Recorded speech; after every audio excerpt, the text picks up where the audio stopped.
I want to thank everybody who's out here today for coming out here for such an important cause. And I want to thank those who organized this program. And I want to thank everyone for inviting me and allowing me to speak here today.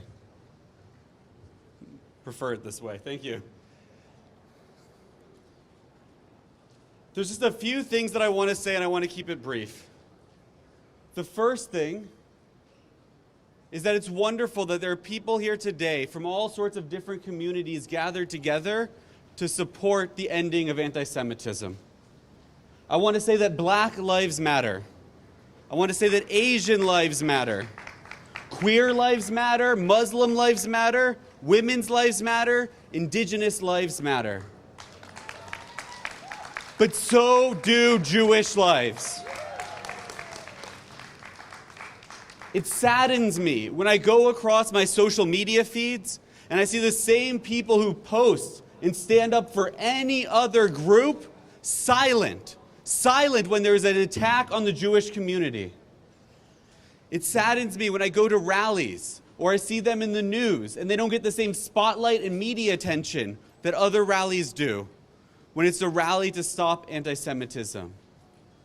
When I look around here today, I'm so happy to see so many different people from so many different communities joining us here at Nathan Phillips Square in Toronto. But when I look online, when I see rallies for Black Lives Matter, when I see the Pride Parade, I see Jews at all of these other rallies, at the Women's March, all over the place. Where are the young Jews today? I don't mean to exclude those of you who are here with us, but where are the rest of our peers?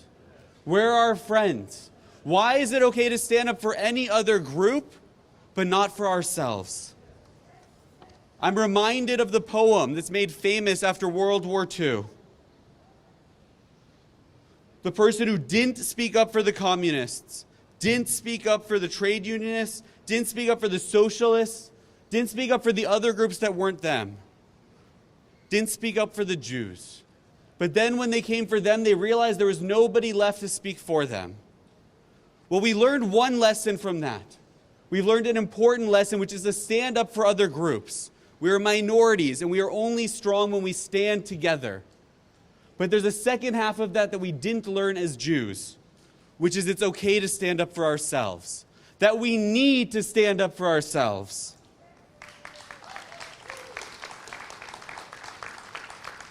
In just a couple of weeks, we're going to read in our synagogue's Parshat Re'eh, and it begins with the words, "Behold, I place before you a blessing and a curse." The Midrash, the rabbis teach us a lesson. They say that we can imagine this as two paths put before us. One is easy and one is difficult. One of them looks beautiful and inviting. The other has thorns. The terrain is rocky, and it's going to be tough to overcome. But there's a trick here, the rabbis tell us. The path that looks easy is going to end in thorns. And the path that starts out difficult, that is the good path to take. That is the path to the good life, the easier path at the end, the path we want to walk on. It is easy to stand up for others today. It is easy to raise your hand when a professor says something about another group. It's easy to comment on a social media post when someone says something that's offensive to a different group.